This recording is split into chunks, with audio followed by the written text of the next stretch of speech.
Kitab Yezekiel pasal 5, Tuhan kita berkata, potonglah rambut Yezekiel. Kemudian, rambut itu dibagi menjadi 3 bagian. Setiap satu dari 3 bagian tersebut memiliki makna yang berbeda. Mari kita baca apa artinya.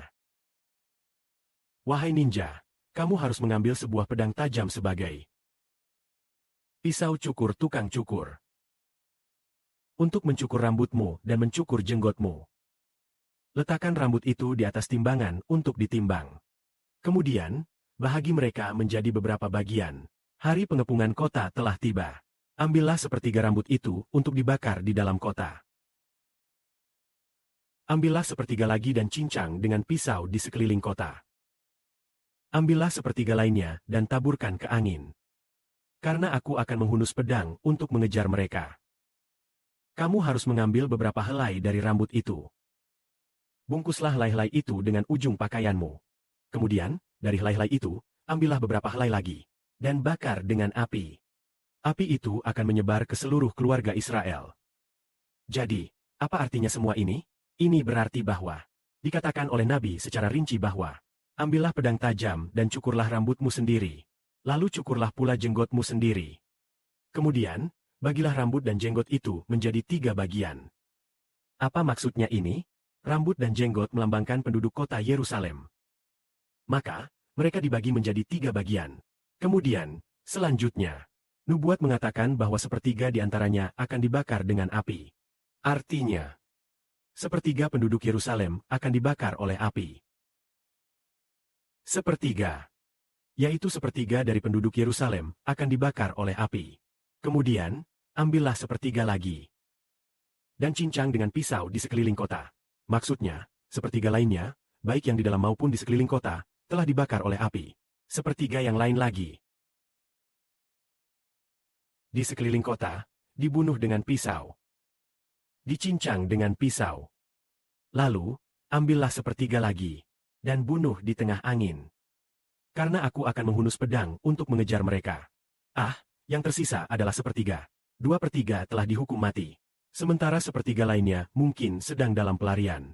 Allah mengejar dan membunuh mereka, sehingga mereka dikejar dengan pedang. Setelah dikejar, ambillah beberapa helai rambut itu. Lalu ikatlah beberapa helai yang tersisa dengan ujung pakaianmu, untuk menyelubungi mereka. Kemudian, dari helai-helai itu, ambil lagi sebagian dan bakar dengan api. Dapat dikatakan bahwa pada akhirnya, banyak orang yang dibunuh dengan pedang, yang dibakar oleh api, dan yang dikejar dengan pedang.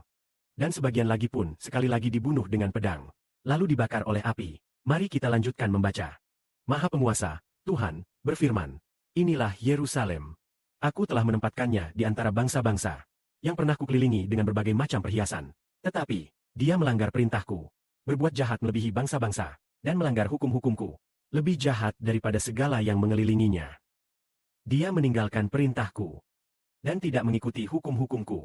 Maha Penguasa, Tuhan, berfirman, kau lebih memberontak daripada bangsa-bangsa di sekitarmu, yang tidak mematuhi, bahkan orang-orangmu tidak menaati perintahku, dan kebiasaan jahat bangsa-bangsa yang menurut keinginanmu pun tidak mencukupi. Oleh karena itu, Maha Penguasa, Tuhan, akan berkata, lihat, aku akan menjadi musuh bagimu. Aku akan melaksanakan penghakiman di antara kamu, di hadapan bangsa-bangsa. Aku akan karena segala kekejianmu, melakukan penghakiman di tengah-tengah kamu. Penghakiman yang belum pernah dilakukan sebelumnya. Penghakiman seperti ini tidak akan terjadi lagi. Oleh karena itu, di tengah-tengah kamu, orang tua akan memakan anaknya, dan anak akan memakan orang tuanya. Aku akan melaksanakan penghakiman yang merenggutmu, dan menyebarkan sisa penderitaanmu ke segala arah. Ini adalah Allah yang akan mengadili Yerusalem. Sepertiga orang dihanguskan, sepertiga lagi dibunuh dengan pedang.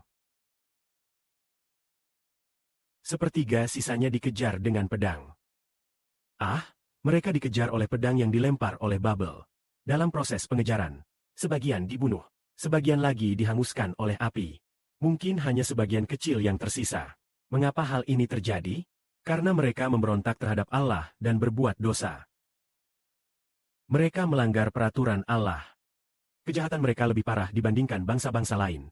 Lebih parah lagi. Maka Allah menghukum Yerusalem dengan cara ini. Ini adalah sebuah nubuat. Kemudian, beberapa tahun kemudian, sesungguhnya semuanya menjadi kenyataan. Pada masa Nabi ICJ, saat perumpamaan itu diucapkan, Yerusalem masih ada. Tetapi tidak lama kemudian, Apa yang dialami Yerusalem persis, seperti yang dikatakan oleh Nabi Ihij. Jadi, dengan demikian, Nabi Ihij, dengan pedang, mencukur rambut dan janggutnya. Di sini, setiap helai rambut, setiap helai janggut melambangkan setiap orang, semacam itu. Semoga kemuliaan diberikan kepada Bapa dan Tuhan. Amin.